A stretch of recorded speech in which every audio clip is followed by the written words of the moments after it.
The Poem of the Man God, Volume 1, Chapter 19, Mary and Joseph set out for Jerusalem.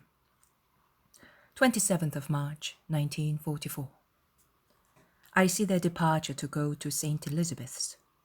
Joseph has come with 2 little donkeys to fetch Mary, one for himself, the other for Mary. One of the little animals has the usual saddle with a strange gadget attached to it.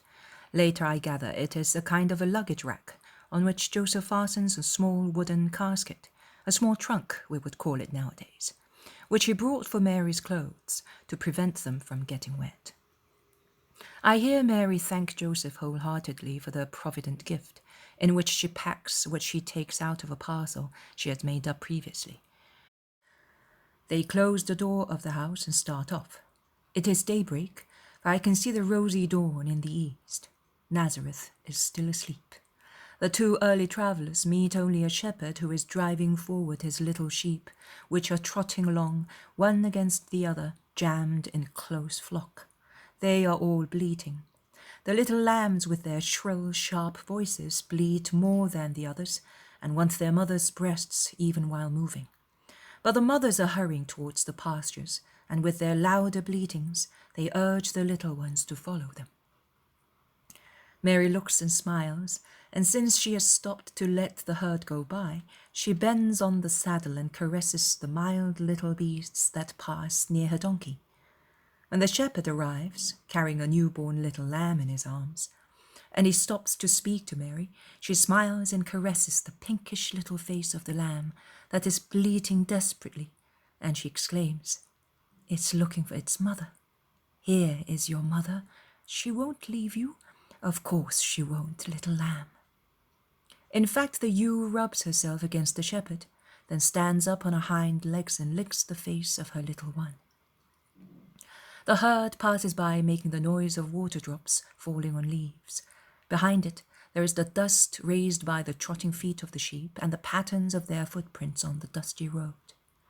Joseph and Mary take to the road again. Joseph is wearing his large mantle. Mary has on a kind of a striped shawl, because it is a very cool morning. They are now in the country, and they are proceeding one beside the other. They seldom speak.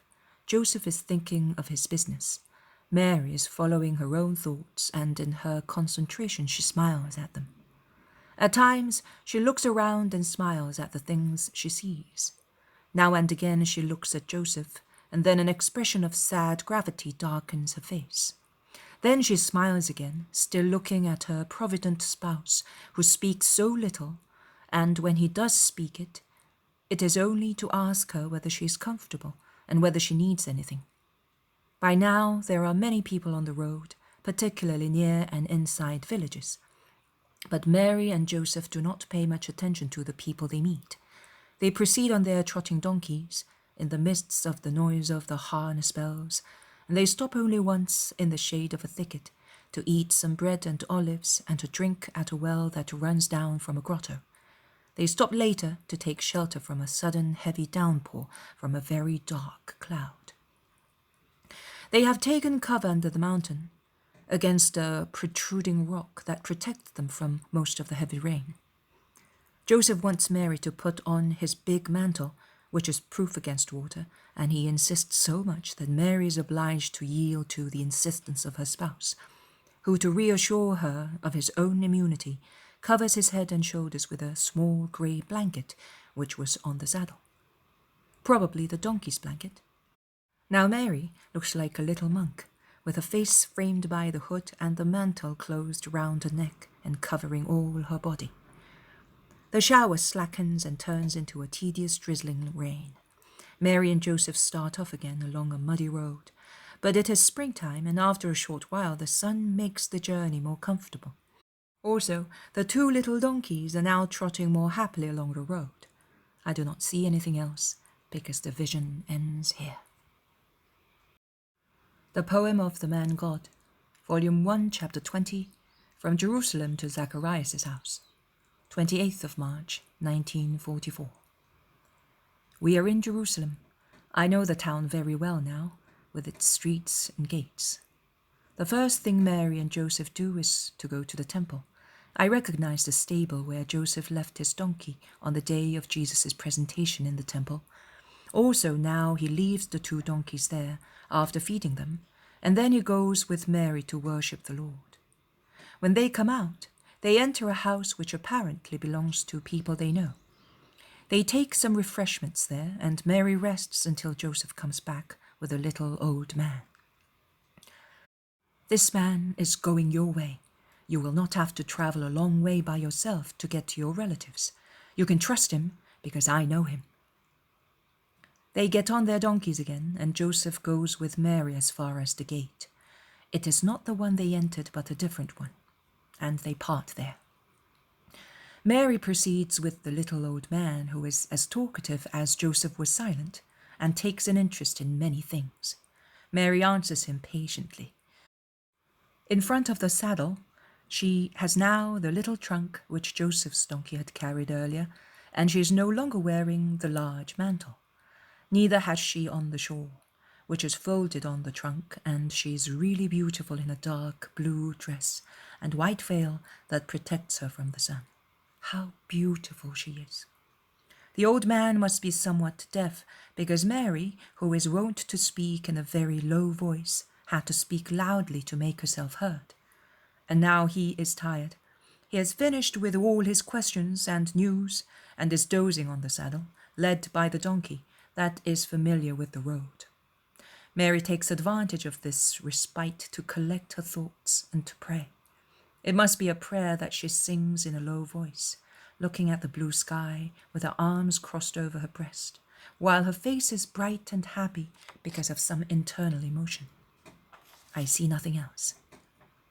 And even now that the vision is interrupted, as it happened yesterday, I am left with Mother near me, visible to my internal sight so clearly that I can describe for you the light, rosy hue of her cheeks, not very chubby but gently soft, the bright red of her little lips, and her clear blue eyes sweetly shining between her dark blonde eyelashes.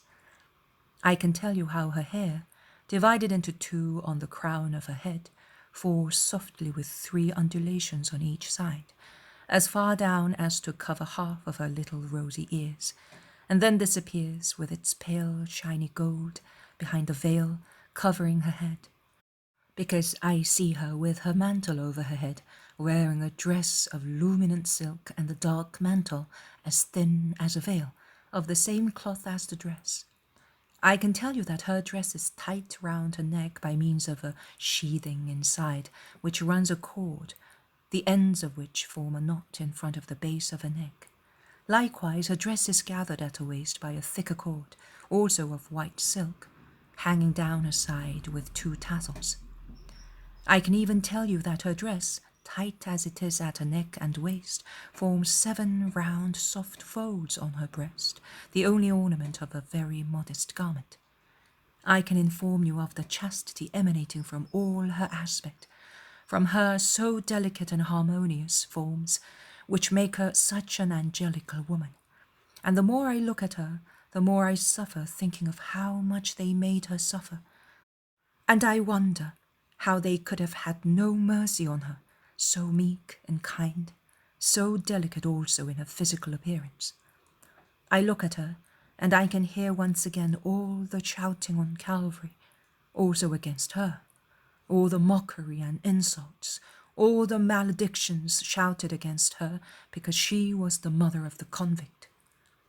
Now I see her beautiful and tranquil, but her present countenance does not cancel the memory of her tragical face during those hours of agony, or that of her desolate face in the house in Jerusalem after Jesus' death, and I would like to be able to caress and kiss her cheek, so delicately rosy and soft, to remove with my kiss that remembrance of grievous tears, as she certainly remembers as I do.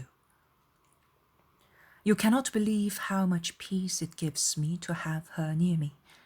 I think that to die seeing her must be as sweet and even sweeter than the sweetest hour of one's lifetime.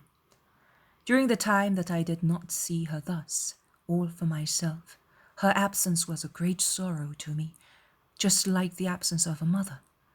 I now feel once again the ineffable joy which was my companion in December and early January, and I am happy, notwithstanding that the sight of the torture of the Passion casts a veil of grief on all my happiness.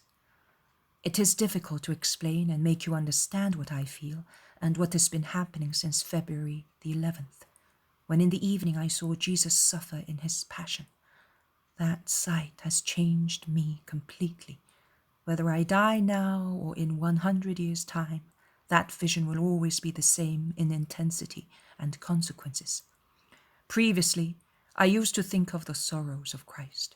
Now I live them, because one word or a glance at an image is enough to make me suffer all over again what I suffered that evening, and be horrified at those tortures. And I grieve over his desolate sufferings, and even if nothing reminds me of them, their remembrance tears my heart. Mary is beginning to speak, and I become silent. Mary says, I will not speak much, because you are very tired, my poor daughter. I only wish to draw your attention and the attention of readers to the constant habit of Joseph and mine of giving priority to prayer. Tiredness, haste, worries, occupations never hindered our prayer. On the contrary, they helped it.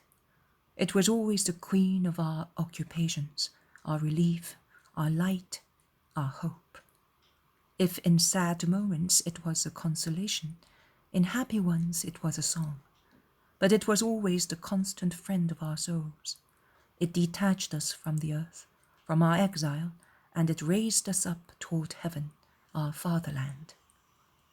Not only I, who by now had God with me, and I had but to look at my bosom to worship the Holy of Holies, but also Joseph felt united to God when he prayed, because our prayers were a true adoration of our whole beings, which melted with God by worshipping him and by being embraced by him. And please note that not even I, although I had the eternal God in me, not even I felt exempted from respectful homage to the temple.